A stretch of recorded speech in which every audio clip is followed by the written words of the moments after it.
Good morning विद्यार्थी मित्रों।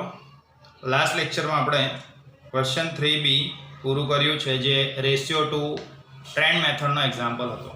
હવે આપણે 2018 ના પેપરમાં ઓર વાળું ક્વેશ્ચન 3A જોઈએ છે। એમાં પહેલા 5 A मतलब fill in the blanks છે।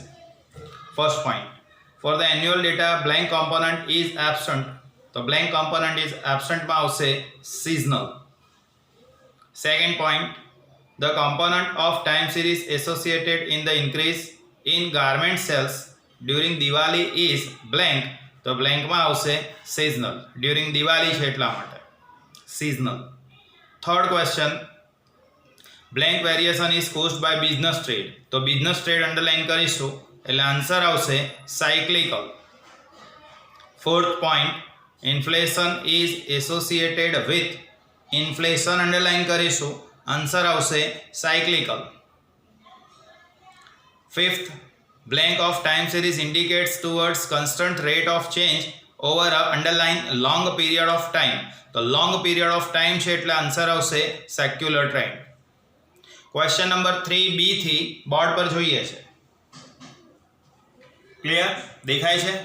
ઓકે, હવે ક્વેશ્ચન નંબર 3B માં આપ્યું છે find trend by 4 yearly moving average method, 4 વર્ષનું મૂવિંગ એવરેજ શોધવાનું છે। Question 3B 4 years moving average.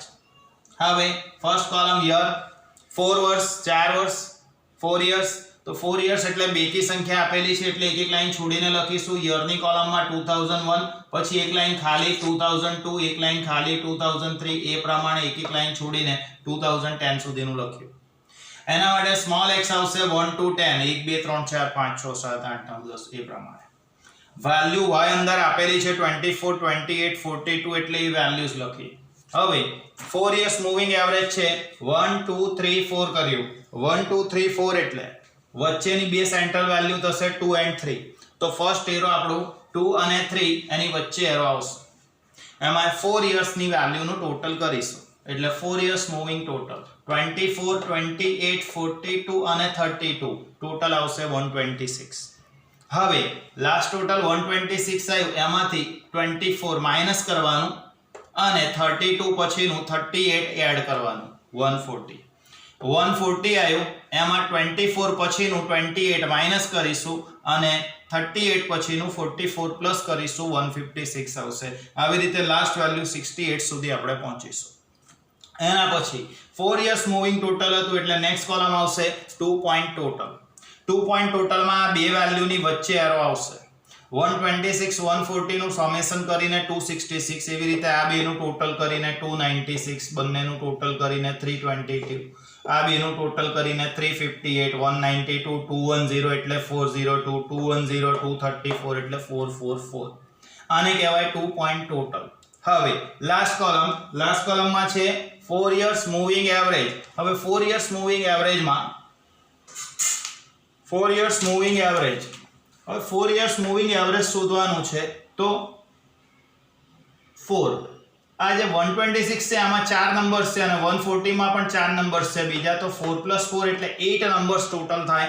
તો દરેકને 8 વડે ડિવાઈડ કરીશું 266/8 296/8 322/8 તે આન્સર આવશે એને કે 4 years moving average.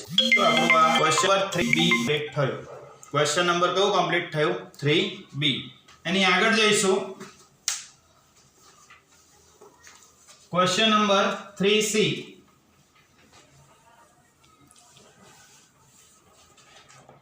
Question number 3C,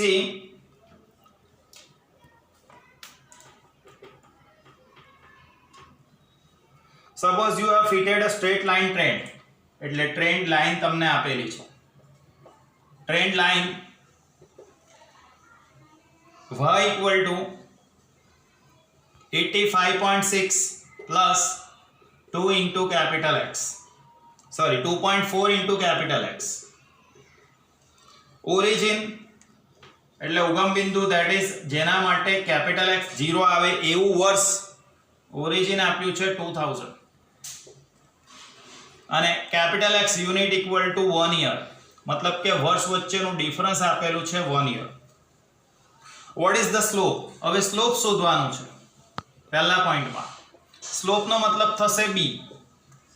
તો value of b is the slope of regression line yeah time trend line. x ની જોડે શું આપેલું છે આપણને 2.4 દેખાયો. તો આ જે 2.4 છે એ શાની વેલ્યુ થશે? સ્લોપ ઓર b ની વેલ્યુ થશે. Second number, what is monthly increase? હવે મંથલી ઇન્ક્રીઝ શોધવાનું છે. તો મંથલી ઇન્ક્રીઝ કેવી રીતે મળશે? મંથલી ઇન્ક્રીઝ માટે b ડિવાઇડ બાય 12 કરીશું, કેમ કે આ યરલી ઇન્ક્રીઝ આપેલું છે તમને. તો b divide by 12, b is 2.4 and divide by 12 કરીશું તો 2.4 બાય 12 એટલે આન્સર મને મળશે 0.2. થર્ડ પોઈન્ટમાં છે estimate the production for the year 2005. For the year 2005 2005 ના વર્ષ માટે. હવે ઓરિજિન આપેલું છે તમને, શું આપ્યું છે જુઓ, 2000 દેખાય છે. હવે ઓરિજિન 2000 હોય તો કેપિટલ x ની વેલ્યુ 2000 માટે કેપિટલ x ની વેલ્યુ 0 આવશે. તો આ પ્રમાણે હું કાઉન્ટિંગ કરું 2005 માટે વેલ્યુ શું મળશે મને? 5 મળશે કેપિટલ x ની વેલ્યુ. y ઇક્વલ ટુ મૂકું છું 85.6 પ્લસ 2.4 ઇન્ટુ કેપિટલ x. તો કેપિટલ x ની જગ્યાએ આપણે મૂકવાનું કેટલું છે? 5. તો અહીંયા 5 મૂકીએ છીએ. Therefore 85.6 plus 2.4 into 5 કરીશું એટલે 12 આવશે. So y ની ફાઇનલ વેલ્યુ આપણને મળી જશે 97.6. તો આ ક્વેશ્ચન નંબર 3 પણ પૂરું થયું. આગળ જઈએ છે ક્વેશ્ચન નંબર 4a. 97.6 આવું કેવી રીતે આવ્યું એનું વર્કિંગ બતાવેલું છે. ક્વેશ્ચન નંબર 4a ની અંદર તમને આપ્યું છે, જો અંદર Question number 4a. What are index number? Index number ની ડેફિનેશન લખવાની છે. Question 4a. Index number ની ડેફિનેશન એટલે પેમ્પલેટ કાઢીશું આપણે ઇન્ડેક્સ નંબરનું. ઇન્ડેક્સ નંબરનું પેમ્પલેટ, એમાં ક્વેશ્ચન 1 ની અંદર ડેફિનેશન આવી જશે. બીજું છે why are they called economic barometer? અને ઇકોનોમિક બેરોમીટર શાના માટે કહે છે?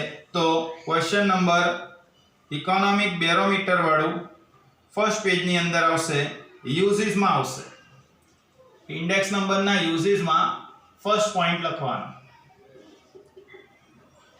ક્લિયર?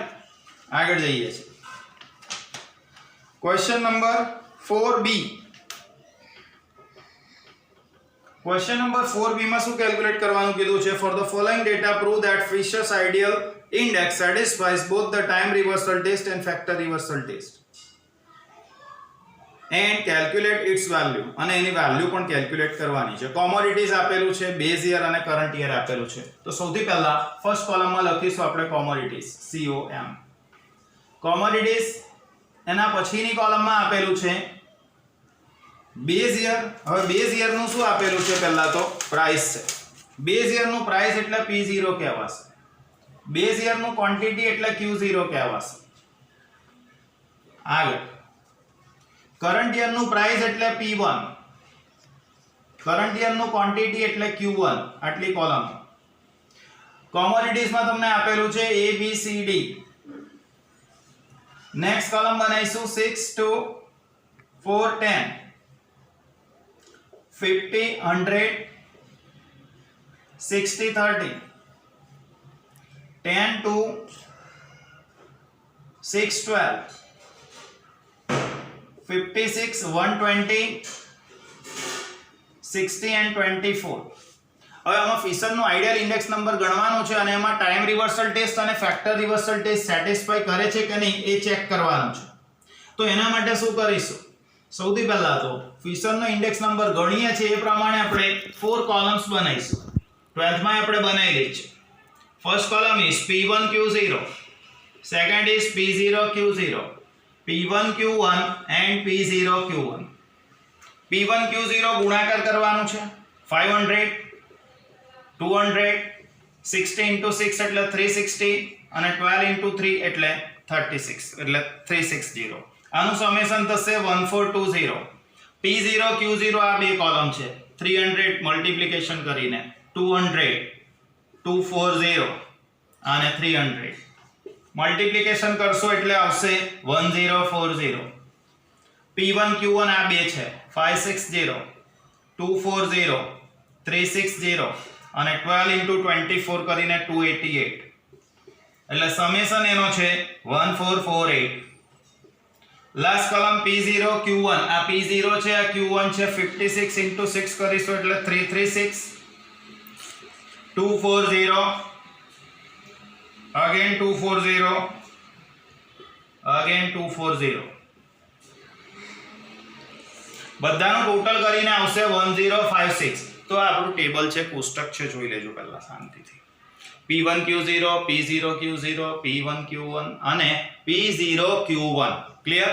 કોષ્ટક દેખાય છે એકદમ કમ્પ્લીટલી. આગળ જઈશું. આ કોષ્ટક બની ગયા પછી આપણે શોધવાનું છે Fisher's ideal index. Fisher's ideal index, ફિશરનો આદર્શ સૂચકાંક. ફિશર્સ આઈડિયલ ઇન્ડેક્સમાં P01 of Fisher equal to under root formula મૂકું છું sigma P1 Q0 divide by sigma P0 Q0 into sigma P1 Q1 divide by sigma P0 Q1 અને રૂટની બહાર આવશે ઇન્ટુ 100. સો અંડર રૂટમાં 1420 divide by 1040 into 1448 divide by 1056 અને રૂટની બહાર ઇન્ટુ 100.